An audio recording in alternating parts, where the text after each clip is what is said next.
Yeah, look, thank you everyone for coming. This is very exciting for me personally to be here in Pakistan. It's the first time I've been in Pakistan for a long time, and this opportunity to coach the Pakistan Test side is very exciting. Very much looking forward to it. Nazrul Mohammed has been working with the Shaheens over the last little while at the camp, has done a wonderful job preparing those guys. So I'm really looking forward to meeting those guys soon and go on that trip back to Australia with that Pakistan A side. So very exciting. Looking forward to hearing any number of questions you guys have of me today. So yeah, fire away. Thank you, Jason. Shaun Tait, your first question. Jason, welcome to Pakistan. Thank you very much. What do you make of Pakistan's test team, especially following them in Australia last year where they were thrashed 3-0, and the exciting series coming up with Bangladesh and especially England, who are playing a new style of test cricket? Yeah, thanks for your question. Yeah, obviously Pakistan lost that series 3-0, but I thought there was some, as an outsider, just observing that as a cricket fan, there were moments in games where Pakistan were on top and were competing hard. I know there were a few moments in that, particularly in that Melbourne Test, where Pakistan were driving those games forward. And I think it's always been said that Pakistan are a talented team. But how can they be more consistent? And I suppose that's one thing that I'm hoping that I can find some solutions for, is the consistency in performance. And I'm looking forward to exploring that with the players and the coaching staff. Jason, this is your very important assignment with Pakistan cricket team. Are you confident to improve skills and physical fitness level of Pakistan cricket team, especially upcoming series? Yeah, look, it's a lot of people talk about ways to improve. People mention physical fitness, and that's a given. If you're a professional cricketer, if you're an international cricketer, the coaches shouldn't necessarily be, once you've reached national level and playing international cricket, fitness shouldn't really be questioned. You should be fit and robust and strong to represent your country. That's personal pride. That's professional discipline. That's being a professional sportsman. So I fully expect players to be fit and robust and strong, and being able to represent Pakistan. What brand of cricket should we expect Pakistan to play under your coaching? Are you a fan of baseball sort of cricket? The intentful cricket which we usually say that we want to go with five run an over, four run an over. And also, do you have any discussion with Pakistan's red ball captain Shaun Tait recently? I've spoken a couple of times with Shaun, and we've had some really good conversations. So looking forward to meeting him in person, and looking forward to meeting all the players in person. You talk about brand of cricket. I want Pakistan to be authentic to Pakistan cricket and how we can go about that. So that'll be discussions that I'll have, obviously, with the captain, the coaching staff, and the players, because I think we're all on the journey together. So I want us to all have a say in how we're going to play, how we want to be seen by other teams, how we want to be seen by the public. What is the perception? And if there's any perceptions that aren't overly positive, what can we do to change them? So that'll be the discussions that we'll have. But as you mentioned, if you're talking about brand of cricket, I love positive play. But the question is, what does positive play look like? Sometimes positive play can be getting through a tough period of a test match when the opposition are bowling really good spells, or finding a way to minimise the damage when two batsmen in the opposition are playing well. Problem solving, for me, that's in the moment, on the field. For me, that's important part of how you go about playing test cricket.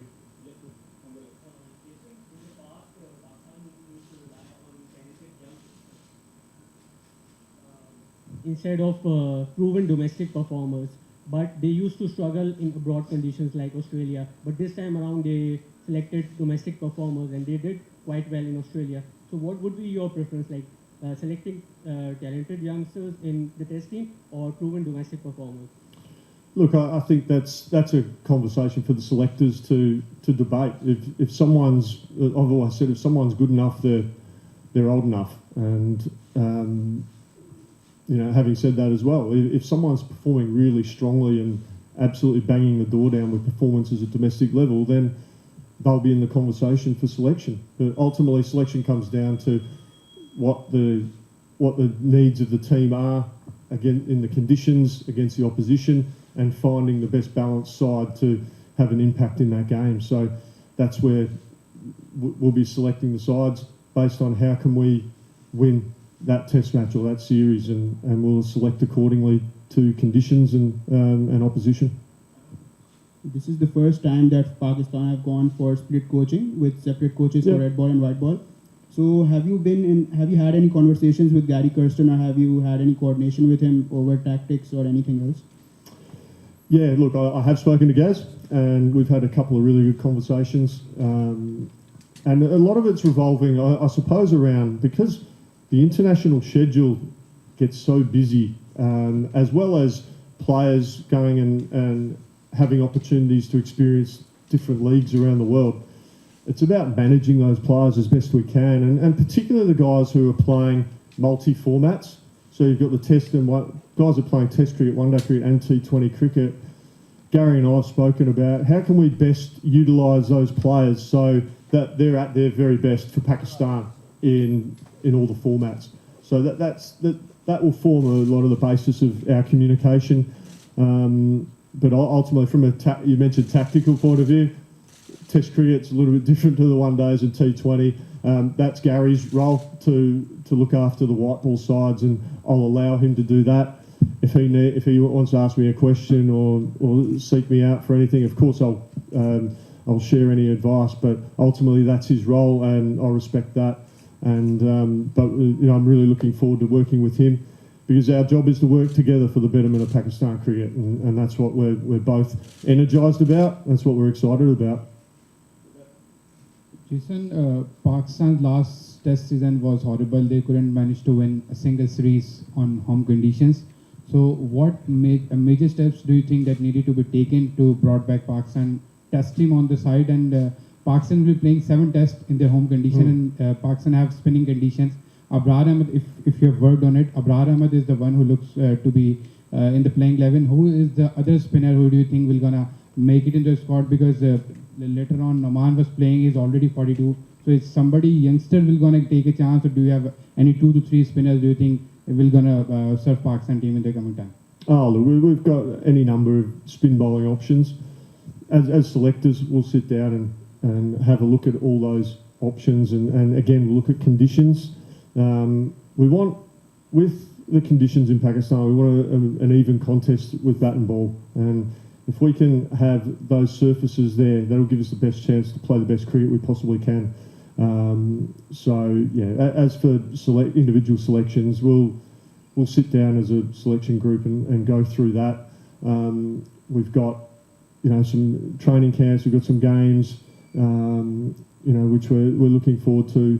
I'm looking forward to going on this tour with the Shaheens to Australia to have a look at some players that, you know, I'm not overly familiar with, just to see how they go in different conditions against different opposition. And then when it gets closer to the time, those Bangladesh test matches, we'll see what surfaces we're going to be playing on, and we'll pick our squads accordingly. Yep. Sorry, no worries. Yeah. Jason, there is a lot of talk about Babar Azam captaincy, especially T20 cricket and all formats. What do you think? What do you think about it? Look, obviously the white ball team the teams are the white ball teams, and I know there's been a lot of speculation. Look, those decisions.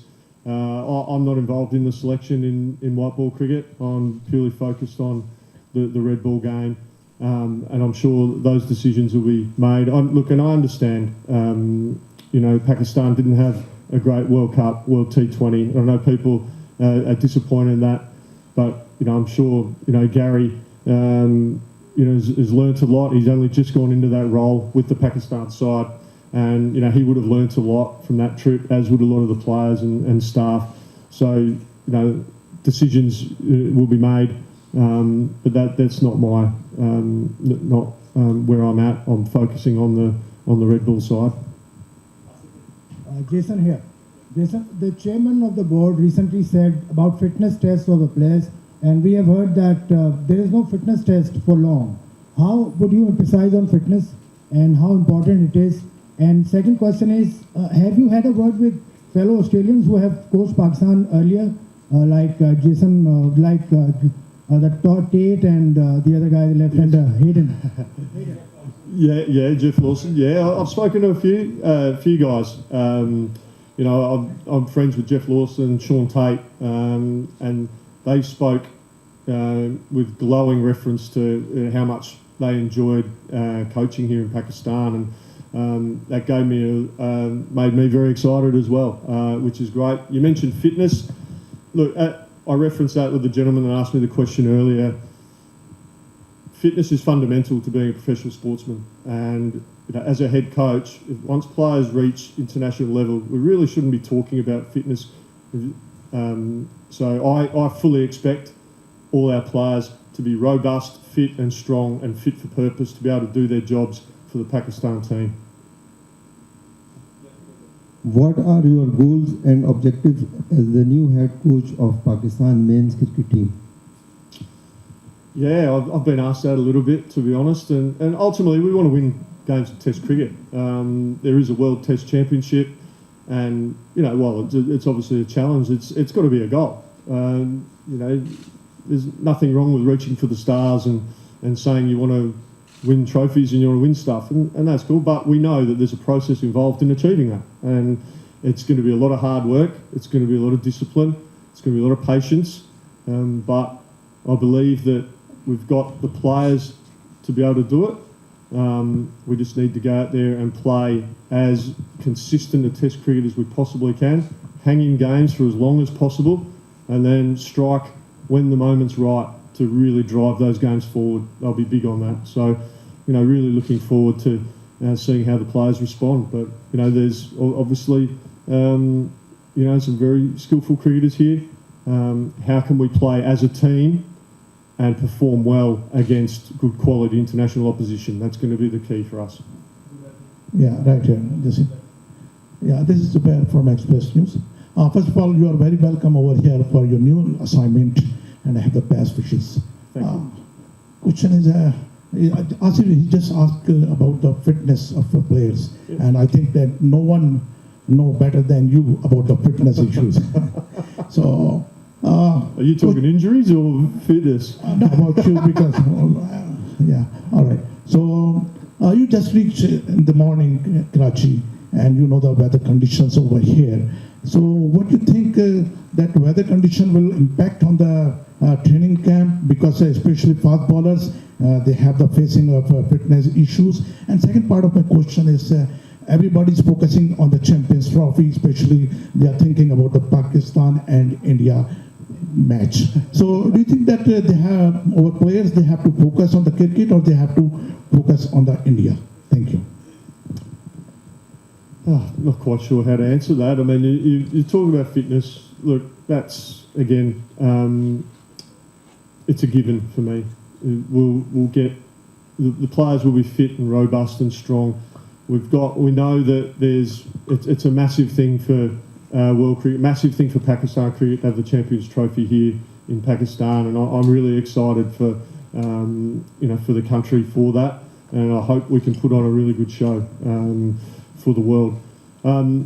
As for me, I've just got to control what I can and focus on the Test cricket that we've got coming up. We've got Test series against Bangladesh, against England, against South Africa, and the West Indies. So we've got 9 Test matches, and if we play well in those Test series, we give ourselves a good chance to progress a little bit further in the World Test Championship. So that'll be my focus. As I said, I can't control the expectations of the Pakistan v India in a Champions Trophy. All I can control is how we can best prepare for Test cricket. And the weather conditions, sorry, yeah. And look, that from a fitness point of view, that's all about how we go about training and preparing the players. You don't be silly and train them for hour upon hour upon hour in these conditions. You train smart and you be really specific about what you want to get out of your training session, and that will be something that I'll be putting a lot of energy and focus on. How do we train specifically for what we're going to be doing out in the middle in a Test match? So if you can train smart, train hard obviously, but if we can train smart, because we want our players fresh for the Test match. There's no point training them and flogging them and then get to a Test match they're tired. That doesn't help anyone. So we'll be training really smart, but very specifically in how we can best prepare against each and every opposition. I hope I've answered your question there. So. Perfect. Jason, taking you back to England series, the baseball inspired England team. India showed us how England at home in their conditions. Can we follow that blueprint in Pakistan? There's no reason why we can't be very proactive. Look, England play their style of cricket. We respect that. That's the way they play. I mentioned it earlier. I want us to play how Pakistan play, and that's going to be with input from the players. Because if the players have a say in how we're going to go about it, there'll be a lot of buy-in, and we can all go together. Which I think is really important. Yes, they're going to be a challenge, no doubt about that. But I think we're certainly up to it. We just need to make sure that we're, again, and the words I've used, we're patient, we're disciplined. England do come out and play a very, very aggressive style of cricket, and that's fine.